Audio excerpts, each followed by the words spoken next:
Good morning students. Dear students, आज हम लोग जो कविता पढ़ने जा रहे हैं उस कविता का नाम है no men are foreign. Dear students, the poem that we are going to study is no men are foreign. It's a very interesting poem. So before I start to teach you, let me ask you some questions. The first question is, can you name some countries of the world? आप कोई देश का नाम बता सकते हैं, जैसे कि England, France, Italy, Pakistan, Germany, Holland, Australia वगैरह वगैरह, ब्राज़ील, है ना। तो ये देश में क्या है कि उन लोगों के अपने देश से अलग लोगों को, जो अपने देश के नहीं है, उनको हम इंग्लिश में क्या बोलते हैं? वी कॉल इट फॉरेन या विदेशी। तो here the poet is saying that no man are foreign, कोई भी आदमी विदेशी नहीं है या अजनबी नहीं है, या आप विस्तृत रूप से कह सकते हैं कि कोई भी आदमी गैर नहीं है, सब अपने ही हैं। The people of England are called, क्या बोलते हैं पीपल ऑफ इंग्लैंड को? इंग्लिश पीपल बोलते हैं। फ्रांस के पीपल को क्या बोलते हैं? फ्रेंच पीपल बोलते हैं। पीपल ऑफ जापान को क्या बोलते हैं? जापानीज बोलते हैं। उसी तरह पीपल ऑफ इंडिया को क्या बोलते हैं? इंग्लिश में इंडियन बोलते हैं। You can see in the pictures, ये पिक्चर्स में देखो अलग अलग देश के लोग हैं यहाँ पे। आप ये से इनके रंग, ये ड्रेसेस अलग अलग हैं, ठीक है। तो इसी चीज के बारे में कवि यहाँ डील करता है। लेकिन सबसे पहले मैं आपसे ये पूछना चाहता हूँ फिर से, देखो कि have you ever thought of some people as strange? क्या आप किसी आदमी को ये समझते हैं कि वो अजनबी है, विचित्र है, स्ट्रेंज है?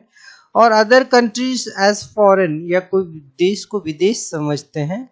We have many ways of thinking of other people as different from us or as them. हम लोग सोचते हैं कि कैसे हम लोग का रंग कैसा है, या इंग्लिश पीपल का रंग कैसा है, या अफ्रीकन पीपल का रंग कैसा है।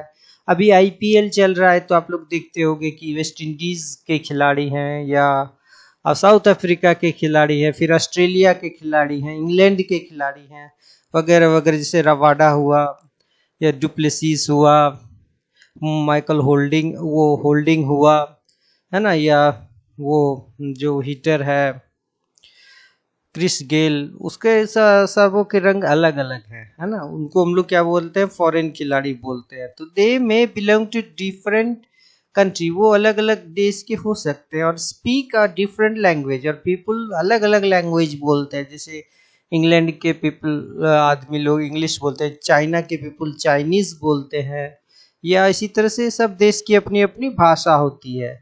In this poem, however, the poet reminds us of many ways in which we all are same, for we all are human. और बताते हैं कि किस तरह से हम लोग सब सेम हैं। अब संस्कृत में एक श्लोक है, बहुत ही पॉपुलर श्लोक है, अयम निजः परो वेति गणना लघु चेतसाम उदार चरितानाम ही तु वसुधैव कुटुंबकम। मतलब ये वसुधैव कुटुंबकम बार बार हमारे प्रधानमंत्री बोलते हैं। इसका मतलब होता है the whole world is a family, it is ingrained in our civilisation, in our culture. ये वसुधैव कुटुंबकम की भावना, कि पूरे दुनिया एक परिवार है, ये भावना है हमारे शास्त्रों में, हमारी संस्कृति में। उसी से मिलता जुलता ये पोएम है बच्चों। इसके जो पोएट है वो है James Kirkup. He was born on as James Harold, इनका पूरा नाम है Kirkup. He was born on 23 April 1918 England में। He died on 10 May 2009 at the age of 91 Andorra में। ऑक्यूपेशन ये पोइट है, राइटर हैं, और जेनर इनका पोइट्री, फिक्शन, जर्नलिज्म वगैरह वगैरह है। तो ये है शॉर्ट डिस्क्रिप्शन इनका, और ये आप छोटा सा एक पिक्चर्स देख सकते हो जेम्स किरकुप साहब का। अब हम लोग पोएम को पढ़ते हैं। देखो पहला स्टैंजा क्या है। ये the whole poem is in free verse, ये मुक्त पूरा है, कि कोई फिक्स इसका राइमिंग स्कीम वगैरह नहीं है, तुकबंदी वगैरह नहीं है, मीटर नहीं है, छंद नहीं है इसमें। तो देखो पढ़ते हैं पहले। Remember, no men are strange, No country is foreign. Beneath all uniforms, a single body breathes. Is like ours the land our brothers walk upon. Is earth like this in which we all shall lie? What does the poet say? बच्चों poet कहते हैं कि याद रखो, remember, no man are strange, कोई भी आदमी अजनबी नहीं है.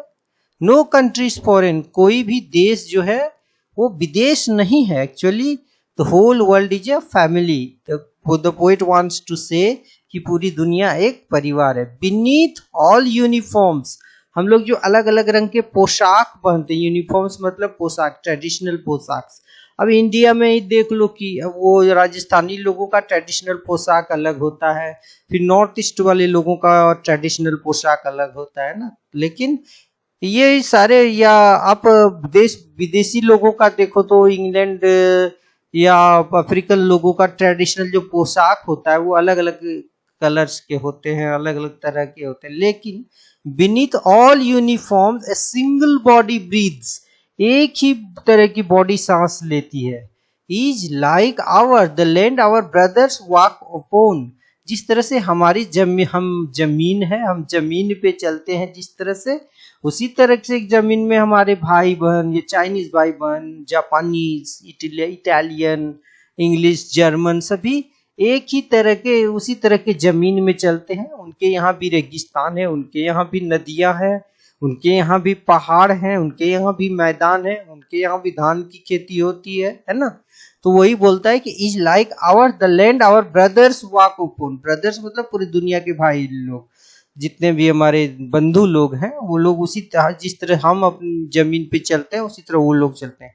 Is earth like this in which we shall lie, और यही एक अर्थ है जिसमें कि हम लोग मरने के बाद क्या मिल जाएंगे, है ना, इसमें सो जाएंगे, इस मिट्टी में मिल जाएंगे. कहते हैं ना कोई अलग अलग तरीका होता है, लेकिन अंततः हमको इसी मिट्टी में इस मिल जाना है. दे to aware of sun, air and water, are fed by peaceful harvest, by wars long winters stopped. Their hands are ours, and in their lines we read a labor not different from our own. Now, in the second stanza, what does the poet say? कवि क्या कहते हैं? They too are aware. वो लोग भी, विदे मतलब यहाँ पे विदेशी लोग, फॉरेनर्स लोग, दूसरे देश के लोगों को भी पता है कि सूरज का महत्व क्या है, हवा का महत्व क्या है और पानी का महत्व क्या है. Are fed by peaceful harvest, harvest मतलब फसल कटाई करना होता है, पीसफुल मतलब शांति से. अब जहाँ पे लड़ाई होगा वहां पे क्या आप शांति से फसल काट सकते हैं, खा सकते हैं क्या? अनाज की रोटी खा सकते हैं शांति की रोटी? नहीं. तो सभी लोग शांति की रोटी खाना चाहते हैं, फसल उगाना चाहते हैं. By wars long winter starved, और ये जो लड़ाई झगड़ा का जो शीतकाल जो चलता है उससे क्या होता है, सभी लोग भूखे रहते हैं. उनको लड़ाई झगड़ा किसी को कहने का मतलब है नहीं पसंद है. देयर हैंड्स आर आवर्स, उनके हैंड हमारे हाथ जैसे ही हैं. And in their lines we read it, और उनके हाथों की लकीरों में हम लोग क्या पढ़ते हैं? Labour not different from our own, जिस तरह से हम लोग मेहनत करते हैं उसी तरह वो लोग भी मेहनत करते हैं. यही कवि कहना चाहते हैं स्टांजा में. Remember now the next stanza. Remember they have eyes like ours that wake, हम लोगों को भी वही आंखें हैं जिस तरह से उनकी आंखें हैं, जैसे हमारी आंखें जागती है, वेक मतलब जागना, उसी तरह उनकी आंखें भी जागती है. और sleep and strength that can be वोन, और सोती है, जिस तरह से हमारी आंखें भी सोती है उस तरह से उनकी आंखें भी सोती है. और ताकत जिनको कि जीता जा सकता है प्रेम से. In every land is common life that all can recognise and understand, और सभी तरह के देशों में एक ही तरह की जिंदगी होती है जिसको कि सब पहचान सकते हैं. Let us remember whenever we are told to hate our brothers, it is ourselves that we shall dispose, betray, condemn. Remember, we who take arms against each other.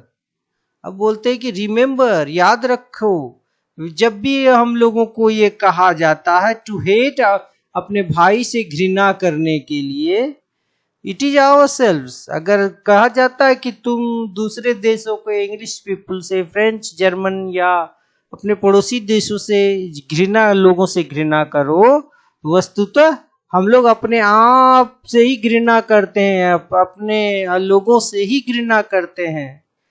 That we sell dispossess betray, और हम लोग अपने आप को ही dispossess करते हैं, disown करते हैं, अपने जगह से बिट्रे करते हैं, धोखा देते हैं, उनको तिरस्कृत करते हैं। अगर किसी से घृणा करते हैं तो अपने आप को भी हम डिसओन करते हैं, धोखा देते हैं, तिरस्कृत करते हैं। Remember we who take arms against each other. फिर बोलते हैं कवि कि अगर हम लोग आर्म्स लेते हैं तो अपने लोगों के, अपने ऊपर ही आर्म्स उठाते हैं, हथियार उठाते हैं, दूसरे लोगों पे नहीं उठाते हैं। It is the human earth that we defile. ये जो पृथ्वी है इसको हम लोग डिफाइल मतलब अपवित्र कर देते हैं। Our hells of fire and dust outrage the innocence. बोलते ये जो हमारे हेल्स मतलब नरक, यहाँ पे हुआ नरक की जो आग है और ये जो डस्ट है, धुआं है, ये जो है ये पृथ्वी की जो इनोसेंस है उसको जो है वो खत्म कर देती है। अगर हम लड़ाई झगड़ा करते, एक दूसरे के ऊपर आर्म्स उठाते हैं, तो क्या होता है कि हमारा जो है अर्थ जो है वो खून से, रक्त से, लाशों से पट जाता है, अपवित्र हो जाता है, लोगों की कराहों से अपवित्र हो जाता है, लोगों की लाशों से, है ना। Of air that is everywhere our own, remember no man are foreign and no country is strange. ये हम अपने हवा को दूषित करते हैं और वातावरण को अपवित्र कर देते हैं। याद रखो, कोई भी आदमी फॉरेन नहीं है और नो कंट्री स्ट्रेंज, और कोई भी जो देश है वो अजनबी नहीं है। तो यहाँ पे आप देखो अलग अलग स्टांजास में ये पोएम है, और इस पोएम में ये जो फ्री वर्स में है सारा पोएम, मतलब कि इसमें कोई राइम रिदम नहीं है, और सारे स्टांजास का मूल रूप से जो मैसेज मैंने आपको बताने की कोशिश की है। तो आप क्या बता सकते हैं क्या है ये मैसेज, इस पोएम का क्या संदेश है? What is the message of the poem? थोड़ा सा सोचिए। अब हम थोड़ा सा बताने की कोशिश करते हैं। No man are foreign means that no man belong to another country. ठीक है, कोई भी आदमी अगर आपके देश में आ जाए, ये नहीं समझ जाना कि वो विदेशी है, वो हम ही लोगों में से एक है। जैसे हम सांस लेते हैं वैसे वो भी सांस लेते हैं, जैसे हम मेहनत करते हैं वैसे वो भी मेहनत करते हैं, और जैसे हमारे लहू नस में रक्त दौड़ता है तो उनके नस में भी रक्त दौड़ता है, वो भी सूरज, रोशनी, पृथ्वी, ये सब से, और वो भी शांति से जीना चाहते हैं। The poet wants to say that all men are same, all men are equal. He wants to promote the concept of universal brotherhood. ये पूरा दुनिया में भाईचारा वो फैलाना चाहते हैं, कंसेप्ट भाईचारा का कंसेप्ट है। In this poem, the poet wants to tell us that everyone in this world is same. All people, all men are same. They eat, live, die the same way. Everyone gets the bounties of nature. मतलब प्रकृति का जो संपदा है वो समान रूप से लोगों को मिलता है, सनशाइन मिलता है, लैंड मिलता है। We can also say that is a peace poem, ये शांति का पोएम है। ठीक है, तो इस पोएम में मुख्यतः जो है वो देखो कि कवि कहते हैं कि हम सबों को मिलजुल के रहना चाहिए, आपस में लड़ाई झगड़ा नहीं करना चाहिए, और दुनिया के सभी लोग एक जैसे हैं, एक समान है, वाई वाई है। Thank you. Have a nice day.